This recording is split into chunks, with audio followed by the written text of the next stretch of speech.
In a time of profound social and cultural change, an entire generation of young Americans stood united in their desire for more powerful cars, fueling the greatest horsepower war in automotive history.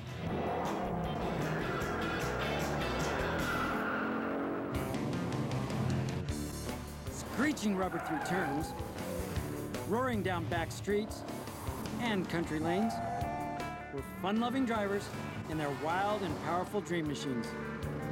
Just about anyone could afford to fly down the road in a boldly styled, attention-grabbing American icon, the muscle car.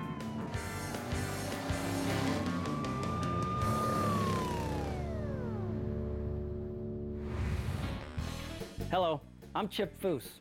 We're at Dow Corp Racing near Los Angeles. This 413 Max Wedge is pretty cool. Conventional wisdom tells us that the muscle car era began when Pontiac's intermediate-sized Tempest was made available to consumers in 1964 with a 348 horsepower GTO package. Although the GTO captured the public's attention in a big way, Detroit automakers had already proven that they could feed the need for the expanding enthusiast market hungry for performance automobiles. Before the mid-60s, the most powerful production car engines were found in full-sized or the most well-appointed luxury vehicles. While these cars had plenty of power for the day, their weight robbed them of anything bordering on true performance, and cost put them out of reach for the average consumer interested in going faster than grandma.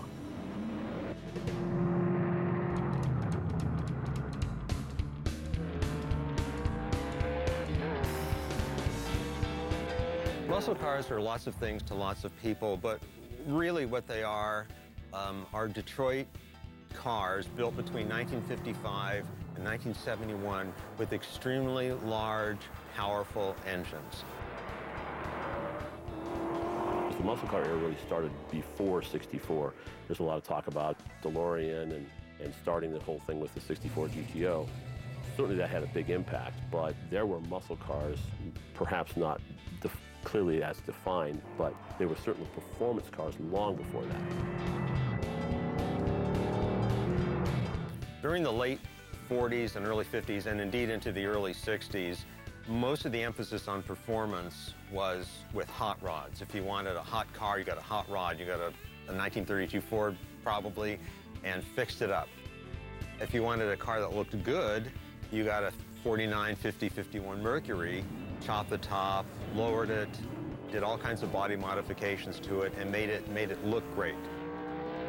If you were into performance and you weren't into sports cars, and most of us who grew up in the States were not into sports cars at that time, the only thing you really had was hot rods. And hot rods required a lot of ingenuity, being adept with tools, having access to machine shops so that some of the engine work could be done. A promising and powerful production car of the early 50s was a sleek 5-liter 6-cylinder Hudson Hornet. It achieved success in stock car racing, but was discontinued when the company was folded into Nash in 1955. During this same period, Ford, motivated by the popularity of racing and America's desire for horsepower, moved away from its decades-old flathead design and introduced an overhead valve Y-block V8 with the potential of real performance. And at Chevrolet, visionary Corvette engineer Zora Arkus Duntov was urging his bosses to do the same. He wrote a very famous letter to General Motors Corporate that said, what Ford is doing is what we should be doing. We should be building products that the enthusiasts can buy very inexpensively, that they can hop up their cars, and that will tend to cement that whole brand loyalty thing and make them a Chevrolet or a Pontiac or an Oldsmobile person for the rest of their life. Chevrolet didn't really have a performance image. It was the inexpensive GM car. The stove-bolt straight-six Chevy was very reliable, but not very powerful, sort of stodgy cars. That really changed in '55 with the '55 Chevy and the 265 small block Chevy. Although they lacked the brute torque of the big block engines that were looming on the horizon, Chevrolet's new small block overhead valve V8 became a legend. It was relatively small, but the car was relatively light, and the combination of that 265 cubic inch overhead valve V8 with a moderately high compression. For its day, the compression was in the 7s. That was considered high. They called it the Turbo Fire V8. All of a sudden, this little kind of okay car became the darling of the performance world with this new V8 and kind of updated styling and a very attractive price. While Chevrolet was introducing their small block, Chrysler set its sights on upscale buyers with their 300 letter cars that would become the standard bearers of American performance. A large number of historians consider the first muscle car to be the 1955 Chrysler 300. Here was a gentleman's express, powerful Hemi engine. The car was just incredibly fast for its day, incredibly powerful for its day. And immediately was an overwhelming success. Wasn't necessarily appealing to the youth of America because its price was up there pretty high. This 1957 300C model is one of 484 convertibles made. It features a hemispherical-shaped head design bolted to a potent 392 cubic inch V8 engine that was rated at 375 horsepower. Riding on smallish 14-inch wheels, the long and low stylized body features a pair of dual headlights and a massive chrome bumper and grille. The driver surveyed the road behind an elegant gauge cluster, dual-color dish steering wheel, and dash-mounted rear-view mirror. The 3-speed TorqueFlite transmission was operated with push buttons, and passengers were cradled in air-formed leather seat cushions. The emphasis was on luxury, but it set the standard that I think kind of got people thinking more about Chrysler as having a performance image. Coming up, as a kid, you always wanted the fastest car that was out there. Just part of our culture, you know, the faster the car, the cooler it was.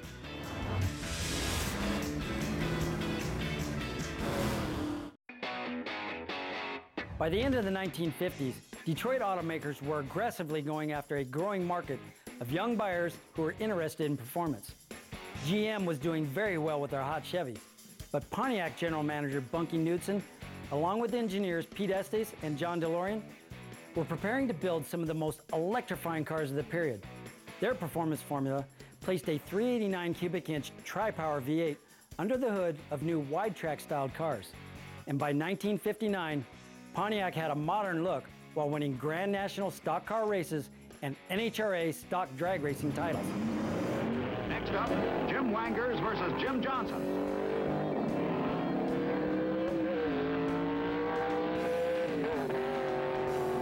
The B Factory Experimental takes the modified sports car. Not every consumer was a racing enthusiast. But when it was explained that one of the reasons why this Pontiac is winning all these races is because it has wide track. It has the widest tread. Look at as it goes around that track. Look how well balanced it is. Look how it doesn't roll. Look how the driver has much more control. And now into the final turn. That's why it's winning races.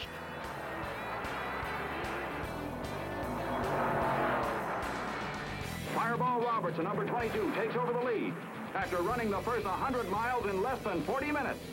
With help from legendary car builder Smokey Yunick, the Pontiacs, driven by Fireball Roberts and Marvin Panch, were the cars to beat in the 1961 Daytona 500.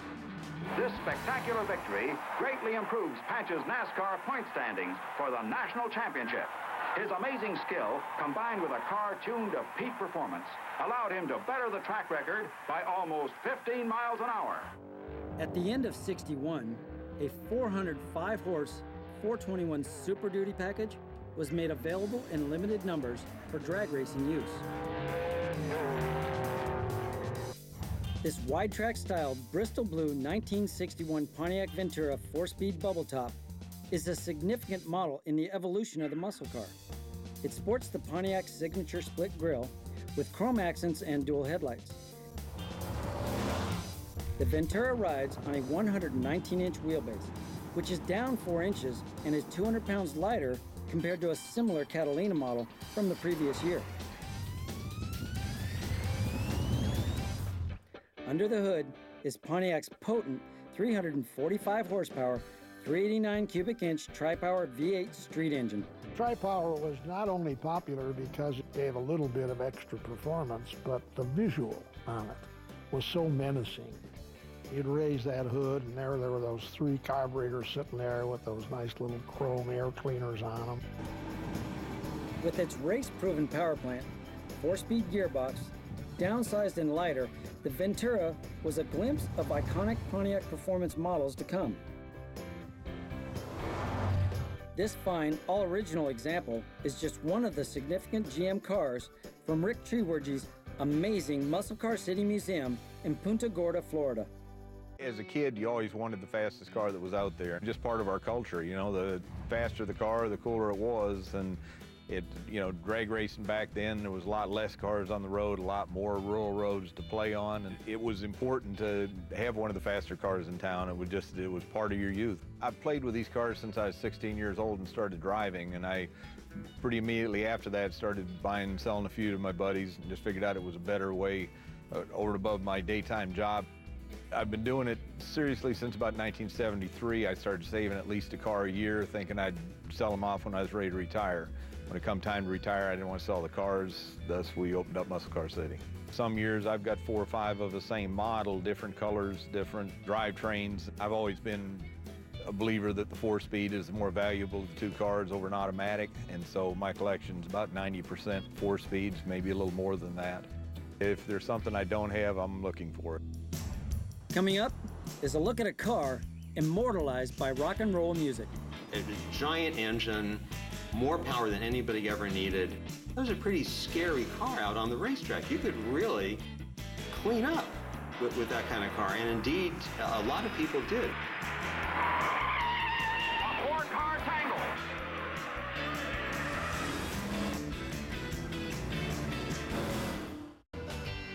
The TurboFire small block V8 engine of the 50s put Chevy on the performance car map. But a big block 409 introduced in 1961 would put the bow tie on the music charts. Popularized by the famous Beach Boys song, the 409s were winners on NASCAR speedways and at the drag strip. Today, many enthusiasts consider vehicles produced with these iconic engines Chevy's first real muscle cars. This highly prized 1962 Chevrolet Bel Air Bubble Top 4-speed 409 is an historic jewel in the Muscle Car City collection. In every year there was a performance model as well as a trim package on those cars. There's Biscaynes, there's Bel Airs, there's Del Reys, all through the years different models. The Bel Air being pretty much the king of the hill until '58 when the Impala came around. Then the Bel Air was a secondary line after that. It wasn't the top trim model. Muscle Car City's sleek Roman red Bel Air has color-matched steel wheels with plain hubcaps. Up front, the chrome bumper underscores a wide, simple grille and dual headlights.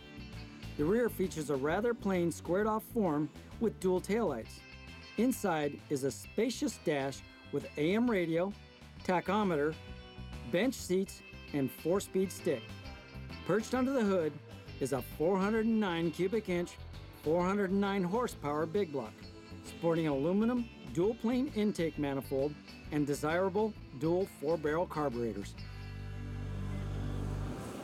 And they were fast cars. They were fast and somewhat reliable, but in reality, they were pretty crude engines. But what they did was they were the precursor for then what became the 396.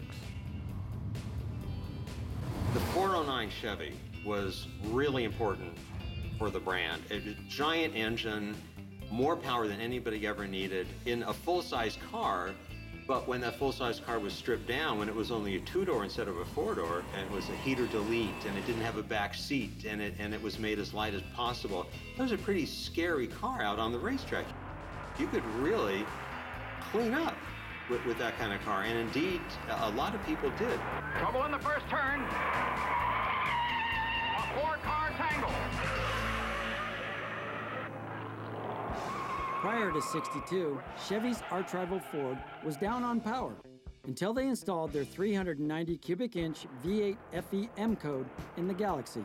And so Ford started to realize that the adage of win on Sunday, sell on Monday was going to help them out. And so by 1962, they were delivering a full race package car with heavy suspension, heavier brakes, a high output performance engine that included 3 two-barrel carburetors, came with 401 horsepower, a hot cam, a forged crank.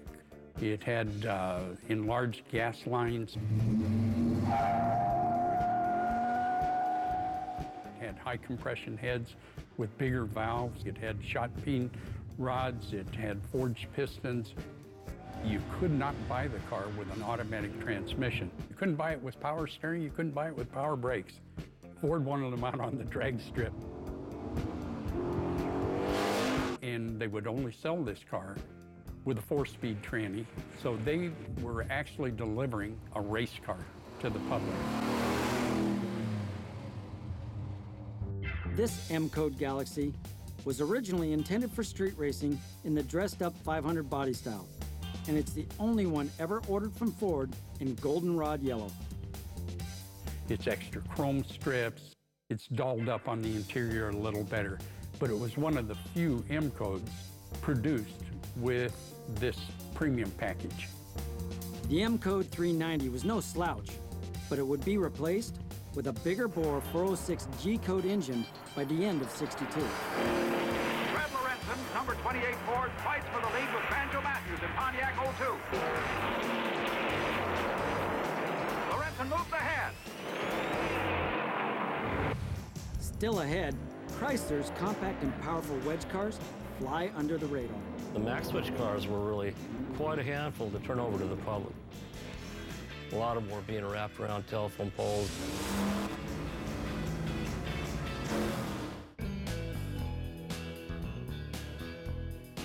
Today, and most certainly back in the early '60s, it was hard for owners of fast cars to drive across town without attracting a stoplight challenge.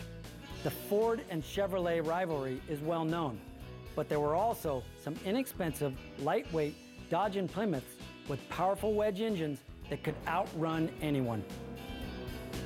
Paul Russo in the red Plymouth eliminates Arlen Banky in lane number 1. At my high school, there was a couple of guys that had the 409 cars that had just come out, and they were very popular, and they were winning all the races. And about mid-year in '62, all of a sudden, the Dodge came out with a Dart, which was a B-body, intermediate-sized car, and the Plymouth came out with a Savoy. While most of Detroit's cars in 1962 were growing in size, Plymouth had downsized its entry-level Savoy. Often used as a taxi or fleet model, it was a machine with unusual, if not downright unattractive styling. While the stripped-down Savoy lacked curb appeal, it was a favorite of drag racers. Tire technology was poor in '62, so traction was achieved by lifting the front end, forcing weight transfer to the rear. This example has the dash-mounted 3-speed aluminum torque-flight automatic push-button transmission. In 1962, both Plymouth and Dodge had their worst sales years since World War II. Styling of the '62 Dodge Dart didn't help sell cars, but when set up right, the Dart could hold its own on the drag strip. The interior of this Dart 3-speed is sparse, has basic bench seating, and is even devoid of armrests to save weight. Cheap cars, they were lighter cars because they were unibodies, they didn't have the frame. It took a little while, but the first half a year those cars were out, they just started toppling drag strip records all across the country. Jim Johnson, in a 1962 Dodge, leads off with a B-stock automatic win. In '62, Chrysler offered several engine choices for the Dart and Savoy, but the 413 wedge and the max wedge version with 2 4-barrel carburetors became very popular with racing enthusiasts. So they came out with the 413 originally as a maximum performance engine, and it had 11-to-1 compression, and that one was 410 horsepower, a wedge engine with the cross ram, and that was 11-to-1, that would be the stage 1 engine. And then they upped it a little bit more by offering a stage 2 engine, which was 12.5-to-1 compression, and a little more aggressive camshaft, and that engine produced 425 horsepower. It was only a car that weighed, 3,000, 3,100 pounds. That's a pretty decent power to weight average, especially for those days. And, I think it was something that the market maybe wasn't 100% ready for, but Chrysler was ready to sell the cars if they could. Anybody with a down payment could grab these cars and take them out and immediately start racing them and be competitive. You could change the tires, maybe a rear gear, and put an exhaust on it, start beating these guys that had way more knowledge and ability to put a car together. The max switch cars were really quite a handful to turn over to the public. A lot of them were being wrapped around telephone poles. Even the insurance companies, it took them a while to figure out what the heck are these things. They start seeing them come up on their accident reports with, you know, guys that are 18 years old. In fact, in '62, they had a warranty on those motors. They had the 5 or 50,000 mile warranty on them. But so many of them were being blown up and they were replacing motors, you know, on a weekly basis. So even Chrysler found out it was a little bit much to be setting loose on the street. By '63, they had a disclaimer and just said, you buy this car, you're on your own. These great Dodge and Plymouth cars with their max wedge motors look fast, even when they're standing still at this great facility, Dow Corp Racing. The early '60s performance cars, built by Chrysler, Ford, and General Motors, would soon evolve into a new paradigm of machines that today are simply known as muscle cars. I'm Chip Foose. I'll see you next time on American Icon, the Muscle Car.